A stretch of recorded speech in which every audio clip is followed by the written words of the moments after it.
Les États-Unis entrent dans une nouvelle phase de crise dans le détroit d'Ormuz et lancent peut-être la mission navale la plus critique et dangereuse de l'opération. Nettoyer la mer, ouvrir un passage et empêcher l'Iran de continuer à transformer une route vitale de la planète en moyen de pression. Dès les premiers instants de ce mardi 14 avril 2026, les signes sont devenus clairs. Le blocus américain contre les navires liés aux ports iraniens est déjà en vigueur, tandis que les navires de guerre des États-Unis avancent pour maintenir une route sûre dans le détroit. Ce qui se passe est direct et grave. Après l'échec des négociations avec Téhéran, Washington a décidé de restreindre le trafic lié à l'Iran. Et, en même temps, il a commencé à préparer le déminage d'une zone où il existe un risque réel de mines maritimes.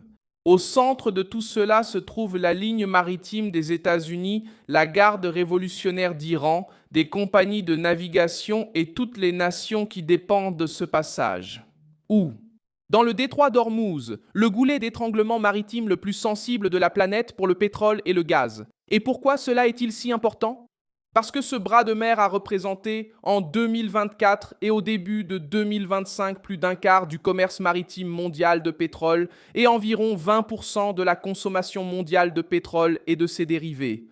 L'ambiance était déjà tendue avant même que le déminage ne commence à grande échelle. Le 9 avril, Reuters a montré que le trafic dans le détroit était bien en dessous de 10% de la normale, avec seulement 7 navires passant en 24 heures, alors que la moyenne tourne autour de 140. L'Iran lui-même poussait les navires vers des routes proches de ses eaux, invoquant le risque de mines sur les voies de navigation habituelles. Cela montre comment Téhéran a réussi à transformer le détroit en une zone de peur, de retard et de pression. Qui, comme Téhéran, a réussi à transformer le détroit en une zone de peur, de retard et de pression économique. Maintenant, les États-Unis essaient de briser ce contrôle, mais ils le font en intervenant précisément au point le plus sensible de la crise. C'est ici qu'entre en jeu la partie la plus brutale de la mission. Déminer ne consiste pas à passer en force et à avancer. D'abord, il faut rechercher chaque contact suspect avec le sonar, des drones et des capteurs, puis identifier s'il s'agit réellement d'une mine. Ensuite, il faut neutraliser l'engin sans faire exploser toute la route. Et enfin vient l'étape la plus fatigante et décisive, tout vérifier à nouveau.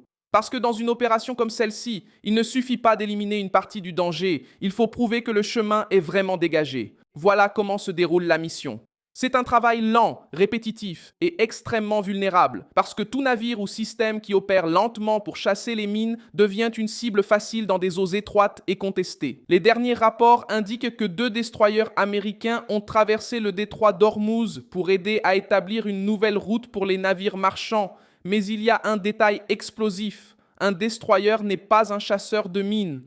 Il protège, escorte, impose sa présence et aide à contrer la menace aérienne, les missiles et les vedettes rapides. Le déminage lui-même dépend des hélicoptères, des drones, des véhicules sans pilote et des équipes spécialisées.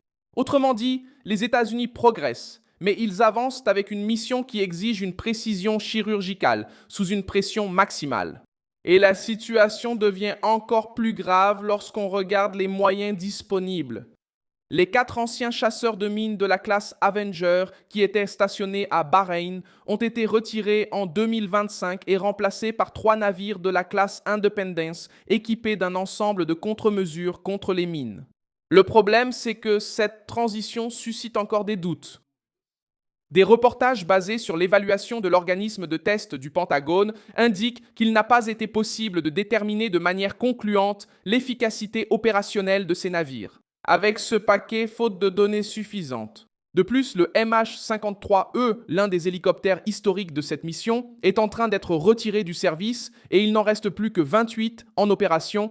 En d'autres termes, la mission a commencé, mais la structure fait encore l'objet de débats. C'est le point central de la raison de cette escalade.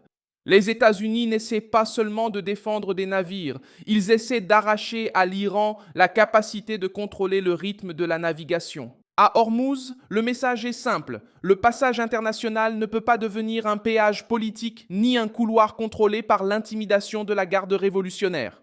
En même temps, la réponse américaine vise aussi à protéger les flux énergétiques et à réduire le choc sur le marché mondial, puisque l'interruption à Ormuz affecte la production, les prix et le transport à l'échelle mondiale. Mais cette ouverture ne sera pas rapide. Chaque heure de balayage exige une escorte, une couverture aérienne, une surveillance constante et une capacité de réaction immédiate, et il y a un risque évident. Pendant qu'une force enlève les mines, une autre peut essayer de lancer de nouvelles menaces ou d'utiliser des drones, des missiles et des embarcations légères pour exercer une pression. C'est pourquoi il ne s'agit pas d'une mission navale accomplie, mais d'une épreuve d'endurance, de nerfs et de contrôle de la route. Au final, le déminage du détroit d'Ormuz est devenu bien plus qu'une simple tâche technique.